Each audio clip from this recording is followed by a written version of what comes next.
Can you believe this weighs just less than 2,300 pounds? Hey everybody, Josh the RV Nerd, Bish's RV, down here at Modern Buggy RV today.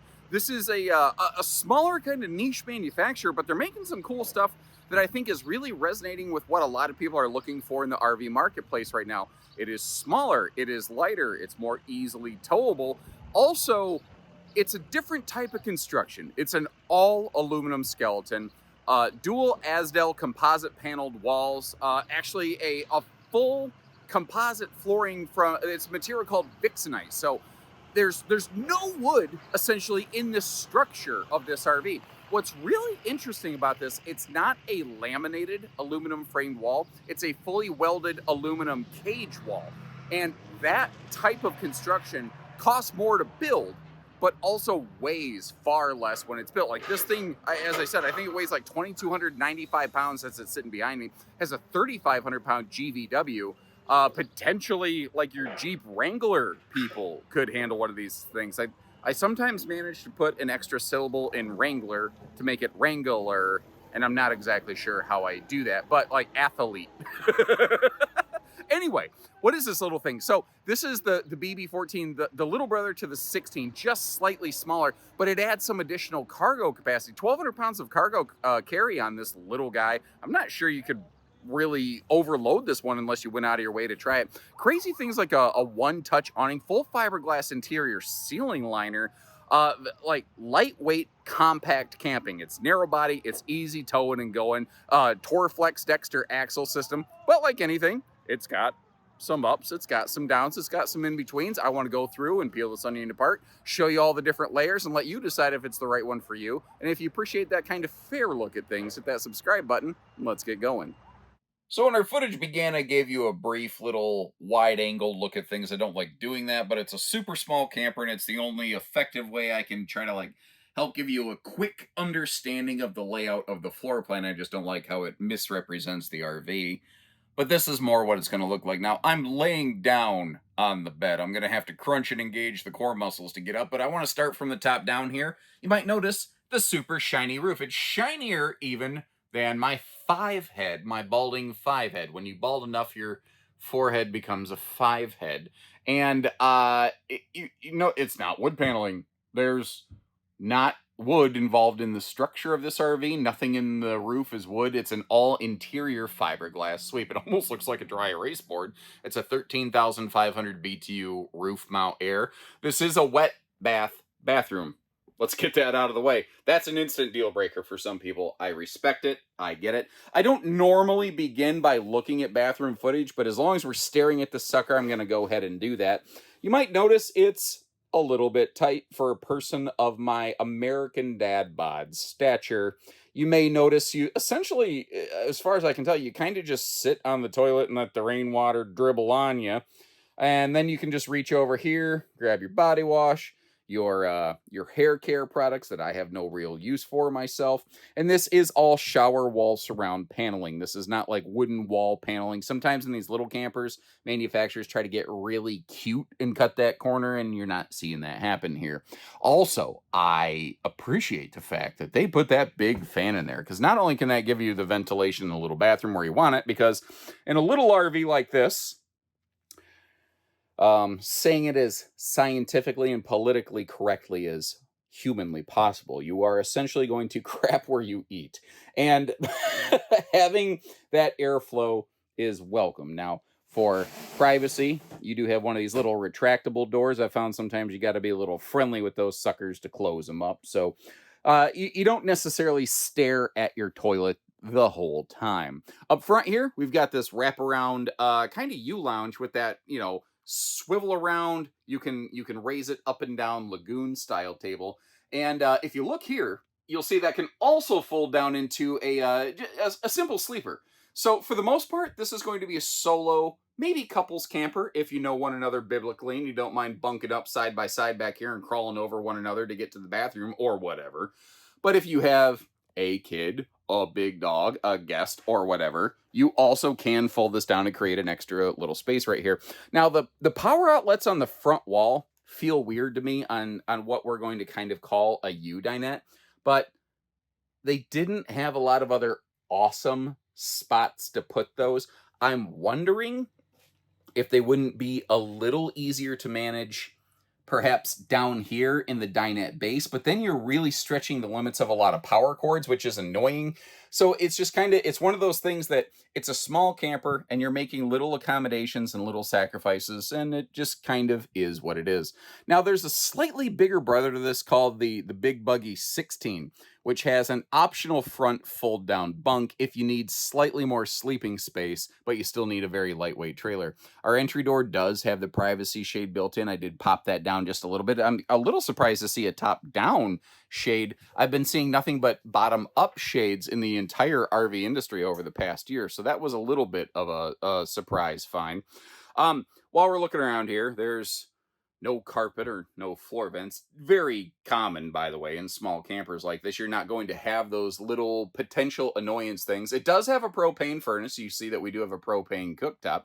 We also do have a shorter ceiling. I haven't hard measured it. I think it's only about 6'2" from floor to ceiling. And I judge that based on the fact that I'm about 6'1" flat foot. And when I put on my super thick soled supportive shoes for stomping around doing all the videos here, I gain about an inch. In my peach fuzz hairline, just my scalp scrapes the ceiling essentially in this floor plan right here. Yes, sir, indeedly doodly. 12 volt television, by the way, you can see kind of pivots around. You don't have a perfect view of it from the dining area. I don't know that a lot of people are going little camper camping to watch TV. I got a question. Do you even care that it has a TV? Would it be okay if it just had TV hookups? Like, personally, I don't know if I even care that this has a television. As small as this is, I feel like if I was going to watch something, I would just like grab my phone. I could be way off base on this. I don't know, but that's kind of how I'm looking at it. Now down here, you've got your kind of power control center, converter, fuse box, solar charge controller just below the propane furnace. And I think now we can start digging into some of the storage.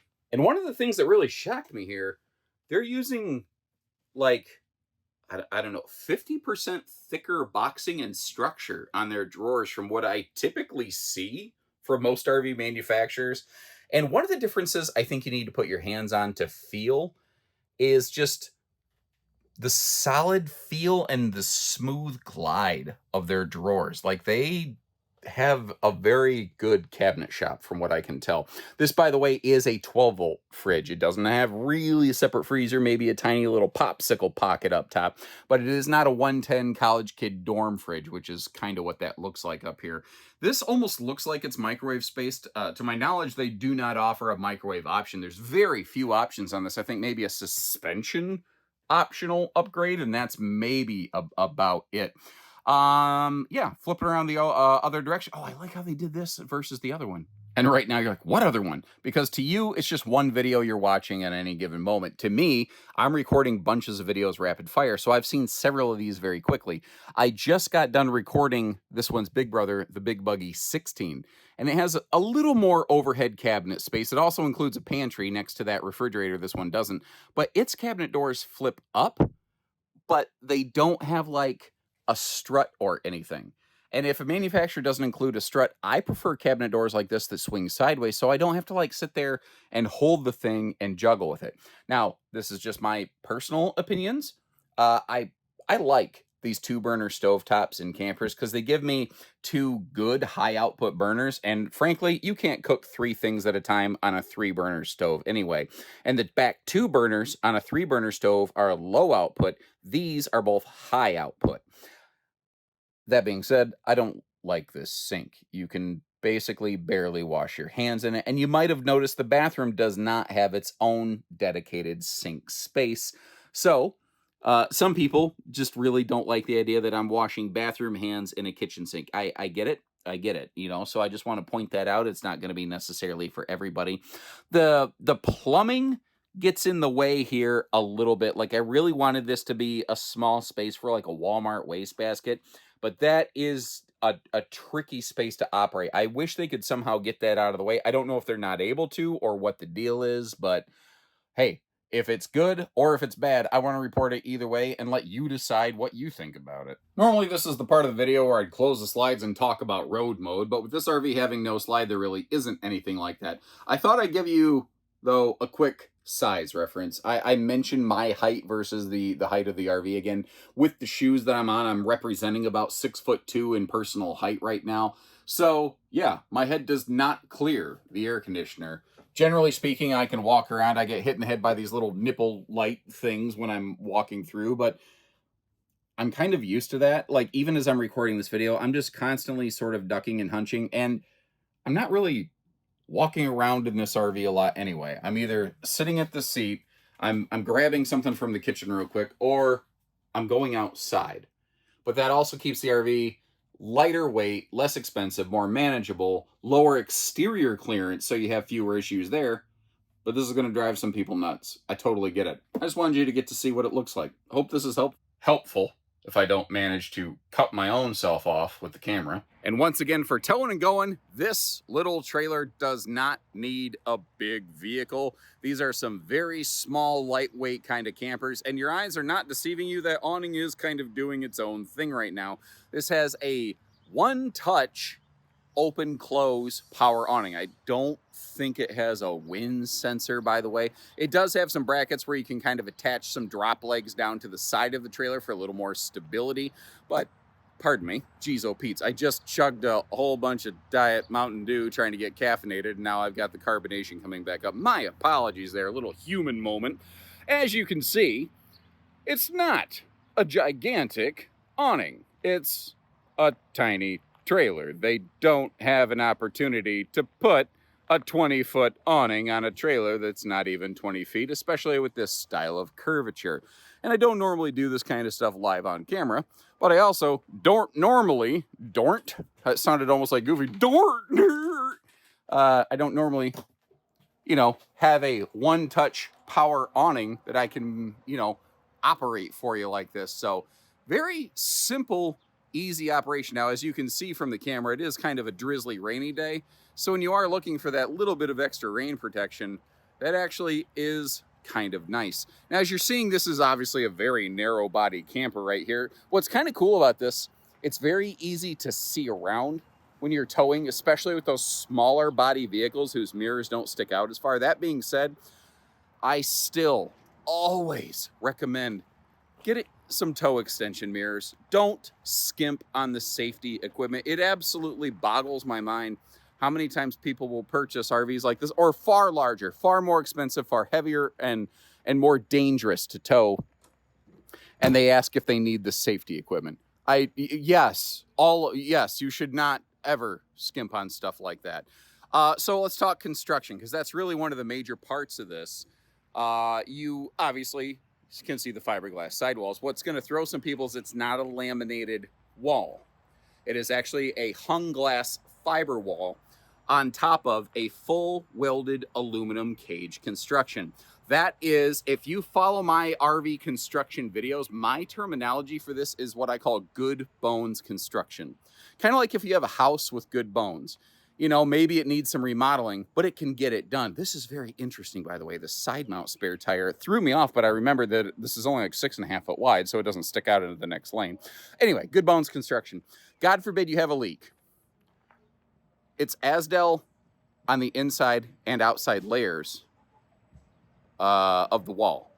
It's a Vixenite composite resin flooring. It is not a wood floor. It's an all aluminum welded cage roof structure. There's no wood in the structure of this. God forbid you have a leak. You might need to fix a little bit of cabinetry that maybe gets exposed. But the RV, in theory, is not going to just like decay on you. Let me pop this open. This is your only source of outside storage on this RV. So this is a very precious and valuable space. You might notice it actually wraps all the way under the bed, actually going kind of up to the front of the kitchen right there. And if you're curious what that cloth-bound suitcase looking thing was, that's a 220-watt solar panel that is always going to be included with this. That's a factory standard item. That goes along with the 100-watt flex panel affixed to the back of this. So here's what's going to kind of happen. While the RV's in storage, you flip the battery disconnect to keep things from trickle drawing off the battery, like the fridge. This should keep your battery topped right off. Easily so, assuming it's not parked in a barn and it has sun exposure. Now, when you're camping, obviously that 100-watt panel can help offset some things, but you also have a floating 220-watt panel. So let's say it's a hot day and you're parked under some trees. Can you imagine what trees look like? If you can't, we're looking at some right there. Problem solved. Well, that 100-watt solar panel is not going to do much good under the trees. But with a portable panel, you can set it out, tether it out, chase the sun with that sucker, and be good to go. On the back here, we have a 60,000 BTU tankless on-demand water heater. 60,000 BTU, that number makes a difference. There's 42,000, there's 60,000 BTUs. Essentially, that can get the water 20 degrees hotter versus the ambient temperature. Summertime camping literally does not matter. Shoulder season, spring, fall camping, that's when it matters. And this can help you have a more comfortable, warm shower experience in those chilly times. And then again, remember, there's basically only 3 exterior pieces on this. Like you got your 2 sidewalls, but your front, roof, and rear wall are all one fiberglass sweep.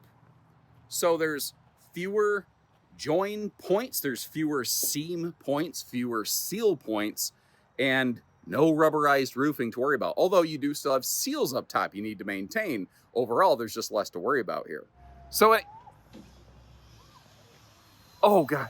Oh, I thought I heard a woman going, ah, ah, ah, ah, and it turns out it's just like a power tool way in the distance going. So yeah, I was just making sure, 1, somebody didn't need help, and 2, I didn't have to start running from a gas station murder hobo, what come and get me. Sorry, squirrel.